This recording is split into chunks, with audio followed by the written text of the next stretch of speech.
แล้วอะไรยังให้กวดโอเคเท้าเท้าอานงอานงแกถาดนีองค์เหล็กอันดับแมน10เนาะจัดไป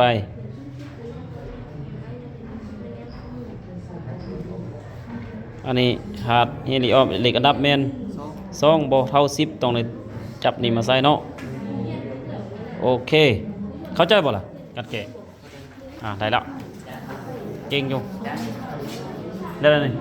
เดี๋ยวเบิ่งนี่เบิ่งนึงไปใส่นางป๊อกนางปิ๊กเข้าใจป่ะอันนี้ได้แบบที่1ที่2ที่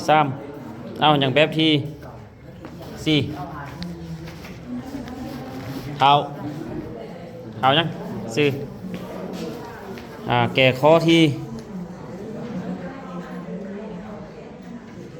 เลยกระดับ10เก่าเนาะกาลิออม10เก่าจัดไป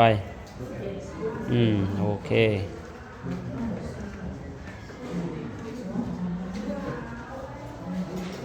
โอเคถูกต้องแล้วเข้าใจตีกันแก่เข้าใจอยู่เนาะมันก็บริยากสำเร็จเท้าเหล็กอันดับแมน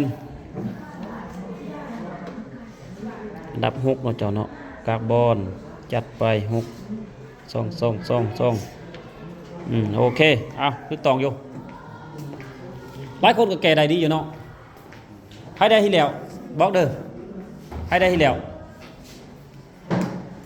เพื่อแล้วกับบล็อก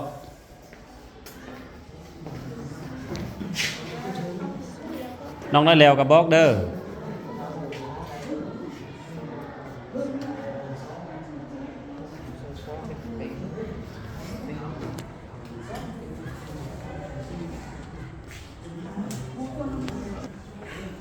ก็จะได้2คนนี่เอาไปคูณบ่ได้นี่นี่คือว่าบ่นั่นบ่ไปบ่มายังไงเนี่ยบ่เข้าใจตีบ่เข้าใจตัวใดก็ถามเด้อมันนั่นเด้อแอมโฟนเรียบร้อยบ่เบิ่งหน่อยไผแอมโฟนแกเองโอเคถาดยังเจ้าถึกถาดยังไงตัว F เป็นถาดยังโอ้ยยังไปเบิ่งตารางหันวนอยู่หัดฟลอร์เหล็กอันดับแมนเก่าจัดไป2รวมนี้เป็นเก่าเนาะ7ตัวนี้1เนาะตัวนี้เหล็กอันดับแมน2บ่เท่าเก่าต้องเลย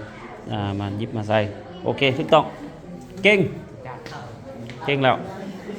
นี่เซนเหล็กอันดับแมน10 3ถาดยัง AL แม่นถาดยัง AL แต่เบิ่งตารางอยู่ AL แม่นอลูมิเนียมเด้อ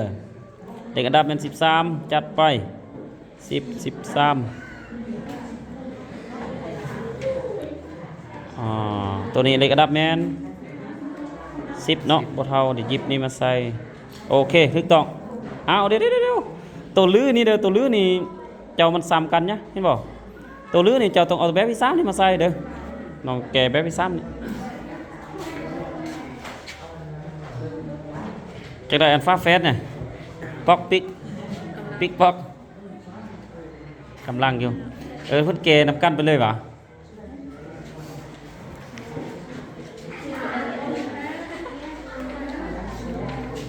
พูดได้แล้วเด้เสนอเด้อพูดได้แล้วเสนอ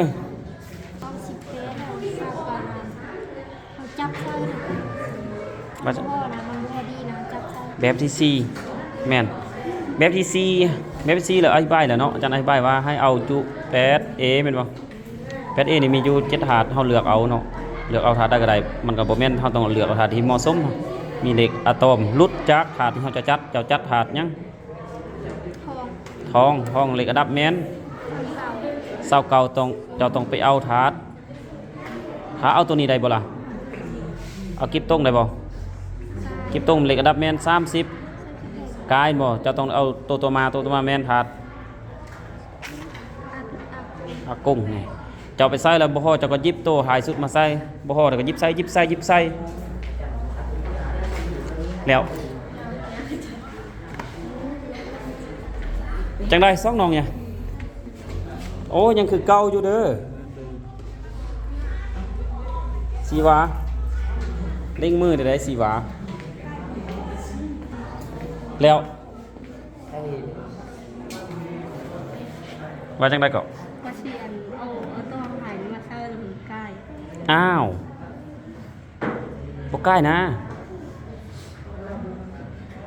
เจ้าเลขอันดับแม่น14แม่นบ่พากายแสดงว่าเจ้าจัดแบบที่1บ่ถูกเจ้ากดไว้1เอาสิกดให้เบิ่งเด้อ2 บวก 2เป็นหยัง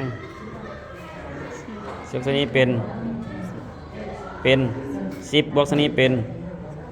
12บวกตัวนี้เป็นนั่นนี่เท่าได้ล่ะ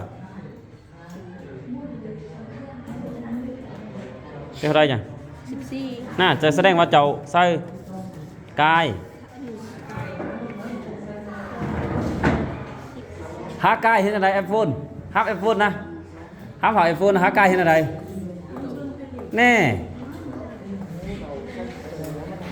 อาจารย์อธิบายแล้วเนาะฮับมันกลายเป็นให้ว่าได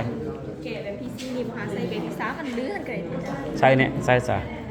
อ๋ออัน เป็นจะได้ไปโอ้ยมาได้ถ้าแกจะได้ก็แกแนะนำไปเด้อมีลื้อก็ใส่ลื้อไปเด้อเจะงงลื้อฮะหนึ่งเอาจะไปงงอย่างไรลื้อหันแบบว่าแบบตัวนึงตัวนี้จะได้เนาะตัวลื้อนี่แม่นเจ้าเฮ็ดคือเก่าแต่ว่าให้เจ้าเอาแบบที่3นี่มาใส่ซื้อๆแต่ว่าตัวนี้เจ้าเอาแบบที่1มาใส่เนาะนี่มาใส่ลื้อนี่ก็คือว่าเจ้าเอาแบบตัวถ่ายของแบบที่3นี่มาใส่ซื้อๆ ให้มันได้15 แมนถ้ามันได้เท่ากับสาวฮะโอเคพูดได้แล้วพูดได้แล้ว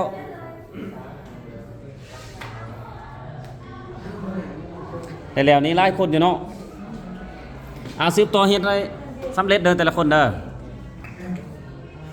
พูดได้แล้วเสนอเด้ออาจารย์สิไปเบิ่งไปก่อนให้หาว่าบ่ถึกสิแนะนำ